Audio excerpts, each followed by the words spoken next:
He lived on one of the safest streets in the city. Neighbors called him Calm John. He sewed costumes, shoes, and smiled at children. But when the doors of his studio closed, horror began, which even the darkest film had not seen. In 2009, a 19-year-old student, Grace Murphy, disappeared in the small American town of Brookdale. She left the library at 9:10 p.m. and disappeared without a trace. Her body was found 4 weeks later in the woods, 30 miles from the city. The hands were neatly folded on the chest, and an old button was lying next to it. The police decided that she became the victim of an accidental rapist. But what seemed like a single tragedy was the beginning of a series of murders that kept the police in suspense for the next 12 years. From 2009 to 2021, 6 more women disappeared within a radius of 80 miles, all young, dark-haired, with the same leg size. Their bodies appeared later, always neatly laid, with clean hands, no signs of struggle, and next to them, buttons, laces or pieces of cloth. The FBI called him the Button Man. They searched for a maniac with a fetish on fabrics or clothes, checked dry cleaners, stylists and tailors. But no profile matched. Cameras, DNA, witnesses, everything seems to be against them. In the center of Brookdale was a small tailor's workshop, Ritter and Sons. The owner, 52-year-old John Ritter, was an Army veteran, had a son, who had long gone to Canada, and lived alone. He sewed uniforms for the local police, repaired clothes for the elderly free of charge, and sewed dresses for the winner of the local beauty contest every summer.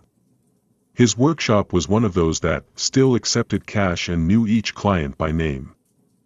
Police even questioned him in 2012 as a witness because he was repairing the coat of one of the victims.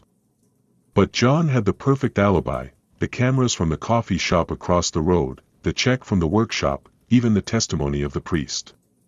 Then he was released. Police even questioned him in 2012 as a witness because he was repairing the coat of one of the victims.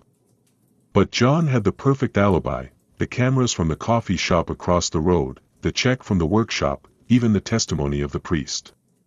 Then he was released. The clothes of all the missing girls are perfectly folded. Polaroid photos of bodies, even before they were found. John's diaries, where he detailed the process, calling it cleansing the body of the disorder of the world. A collection of fabrics related to victims. Why wasn't he caused? Psychologists will later say, John Ritter was an organized sociopath with a fixation on purity, control and visual symmetry. He did not kill because of the rage, he restored, as he wrote in the diary. The process itself was a ritual. In all murders, he avoided any bodily harm. He dressed the victims in the fabrics that he himself sewed. Thoroughly cleared the crime scene. And he always left a symbol, a detail of clothing, a button, a lace, a shoulder pad. Postscript, symbolism and motivation. Last entry in the diary. Each of them was spoiled by the world. I only helped them become part of the perfect canvas. Clothes don't lie. People always. He was considered a simple tailor for 12 years. But he didn't just sew clothes, he built his own gallery of human bodies, fabric and fear.